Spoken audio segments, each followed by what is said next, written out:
తీగలాగితే డొంక కదిలినట్టు గత బీఆర్ఎస్ సర్కార్ హయాంలో అవినీతి లెక్కలు ఒక్కొక్కటిగా వెలుగు చూస్తున్నాయి. తాజాగా గొర్రెల పంపిణీ స్కీమ్లో భారీగా అవినీతి జరిగిందని నివేదికలో తేల్చి చెప్పింది కాగ్. 7 జిల్లాల్లో నిర్వహించిన తనిఖీల్లో ఈ దోపిడీ బాగోతం బయటపడినట్లు లెక్కలతో సహా వివరించింది.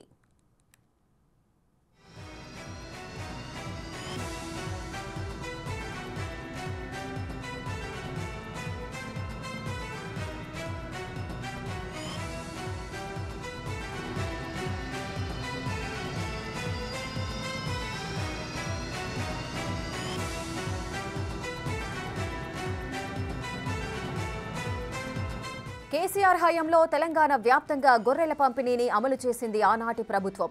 అయితే దీనిపై కాగ్ లెక్కలు తేల్చే పనిలో భాగంగా 7 జిల్లాల్లో తనిఖీలు చేపట్టింది.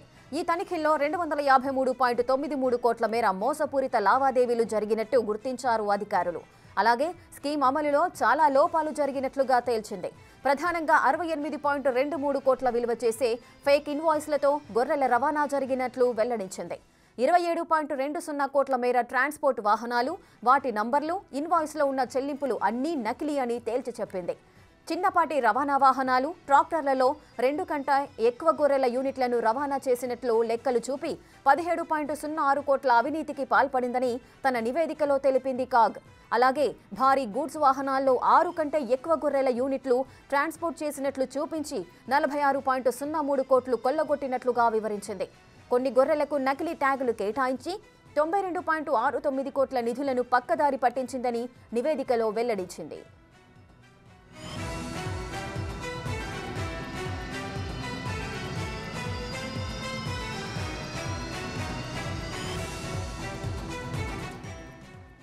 రైట్గా ఆనాటి బీఆర్ఎస్ ప్రభుత్వంలో అవినీతి చిట్టాలు ఒక్కొక్కటిగా బయటకు వస్తున్నాయి. ఇప్పుడు రీసెంట్గా కాగ్ నివేదిక అయితే వెల్లడించింది. కాగ్ నివేదికలో గొర్రెల పంపిణీ స్కీమ్లో భారీగా అవినీతి జరిగిందంటూ కూడా కాగ్ నివేదిక అయితే బయటపెట్టింది. ఈ కాగ్ నివేదికకు సంబంధించిన పూర్తి డీటెయిల్స్ మా ప్రతినిధి రానా అందిస్తారు. రానా, గొర్రెల స్కామ్ లో రోజుకు ఒక అంశం అనేది బయటపడుతూనే ఉంది. ఇప్పటికే ఈ గొర్రెల స్కామ్ పై కూడా ఏసీబీ కూడా దృష్టి పెట్టిన నేపథ్యంలో భారీ స్థాయిలో కూడా ఈ యొక్క అవినీతి జరిగిందనేది కూడా సాక్ష్యాధారాలు లభించినట్టుగా మనకు సమాచారం ఉంది. దాంతోపాటు ఈ కాగ్ రిపోర్ట్ లో కూడా చాలా కీలకమైన అంశాలు బయటకు వచ్చినటువంటి నేపథ్యం పడుతుంది. దాంతో పాటు ఇప్పటి వరకు కొన్ని హాస్యాస్పదమైనటువంటి అంశాలు తెరపైకి వచ్చాయి. ఎందుకంటే ఎక్కడైనా గొర్రెలను తీసుకెళ్ళినప్పుడు ఒక వ్యాన్స్ కానీ లేకపోతే ఏదైనా కానీ ప్రభుత్వ పరంగా కూడా తరలించేటప్పుడు కొన్ని రవాణా సంబంధించినటువంటి మార్గాలు వారు వెతుక్కుంటారు. కానీ ఇక్కడ కాగ్ రిపోర్ట్ లో అంశాల్లోకి వచ్చినటువంటి దీంతో కేవలం ఒక 6 కూర్చుని ఒక ఆటోలో 126 వరకు గొర్రెలు తరలించినట్టుగా వారు చూపించారు. దాంట్లో కూడా డబ్బులు బిల్స్ కూడా చూపించారు. దాంతో పాటు బైక్ లో కూడా ఈ గొర్రెలు తీసుకెళ్లారు, ఆటోల్లో గొర్రెలు తీసుకెళ్లారు, అంబులెన్స్ లో కూడా గొర్రెలు తీసుకెళ్లామనేది కూడా ఈ యొక్క అంశాలని దాంట్లో ప్రస్తావించినట్టుగా మనకు సమాచారం అవుతుంది. ఏకంగా ఖమ్మం జిల్లా ఒక అంబులెన్స్ లో 84 గొర్రెలు తరలించడం బిల్స్ పెట్టారు. ఆ బిల్స్ కూడా బయటకు వచ్చినటువంటి పరిస్థితి.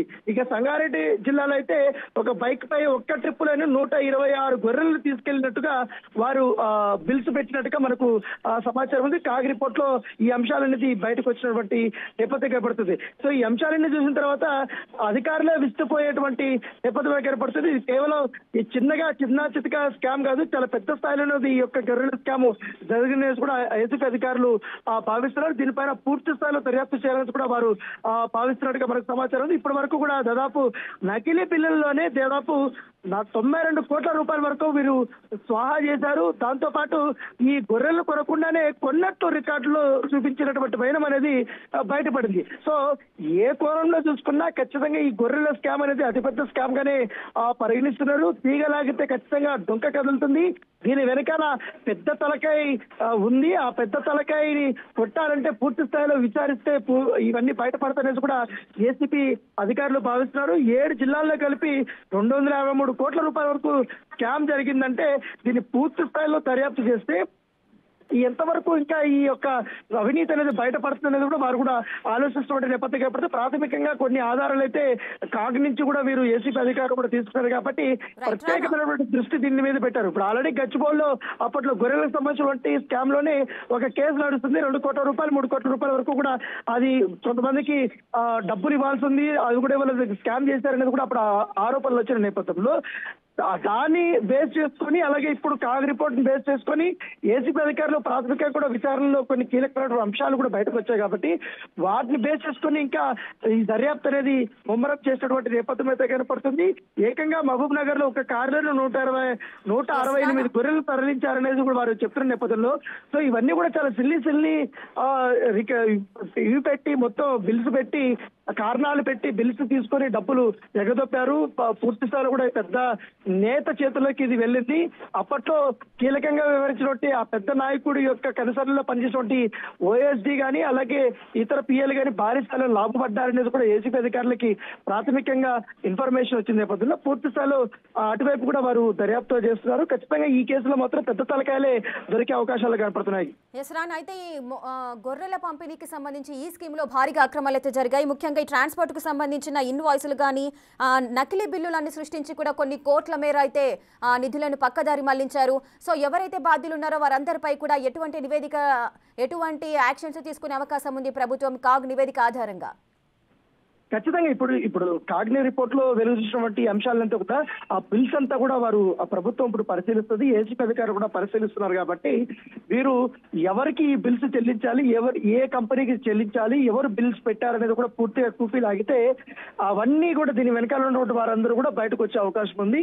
ఎక్కడైనా కూడా వీరు చాలా చాకచక్యంగా కూడా దొరకకుండా వీరు ప్రయత్నాలు చేసినప్పుడు కానీ కొంతమంది ఈ యొక్క బిల్స్ ఆటోలో కానీ అంబులెన్స్ లో కానీ బైకుల మీద అలాగే బీటీ మీద తీసుకెళ్లినట్టుగా వీరు నకిలీ బిల్లులు సృష్టించారు కాబట్టి ఇక్కడ వీరు దొరికిపోయారు. ఎందుకంటే ప్రభుత్వం పూర్తి స్థాయిలో ఇటు మత్స్యకార శాఖ పైన కానీ అలాగే ఈ గొర్రెలకు సంబంధించిన దీనిపైన కూడా విజిలెన్స్ ఇప్పటికే దాడులు చేస్తుంది. దీనిపైన పూర్తిగా వారు ఇంటర్నల్ గా కూడా ఎంక్వైరీ జరుగుతున్న నేపథ్యంలో ఇప్పుడు ఈ కాగ్ రిపోర్ట్ కూడా బయటకు వచ్చింది. ఖచ్చితంగా దీనిపైన పూర్తి స్థాయిలో దర్యాప్తు చేసి కఠినమైనటువంటి చర్యలు తీసుకునే అవకాశం ఉంది. చాలా పెద్ద తలకాయల మీద కేసులు అయితే నమోదయ్యే అవకాశాలు అంటూ కూడా తెలుస్తుంది. దాంతోపాటు అధికారుల పాత్ర యొక్క దీనిపైన కూడా పూర్తి స్థాయిలో దర్యాప్తు చేస్తున్నారు. అధికారులు ప్రమేయం లేకుండా ఈ యొక్క స్కామ్ జరిగే అవకాశం లేదు కాబట్టి అప్పట్లో గొర్రెల దీంట్లో స్కీమ్ లో ఎవరైతే కీలకంగా పనిచేసినటువంటి అధికారులు ఉన్నారో వాళ్ళ పేరు అనేది కూడా బయటకు తీసుకెళ్లాలని అధికారులు భావిస్తున్నారు. ఏసీపీ అధికారులు కూడా దానిపైనే పూర్తి స్థాయిలో దృష్టి పెట్టారు. Right, thank you Rana, thanks for the details.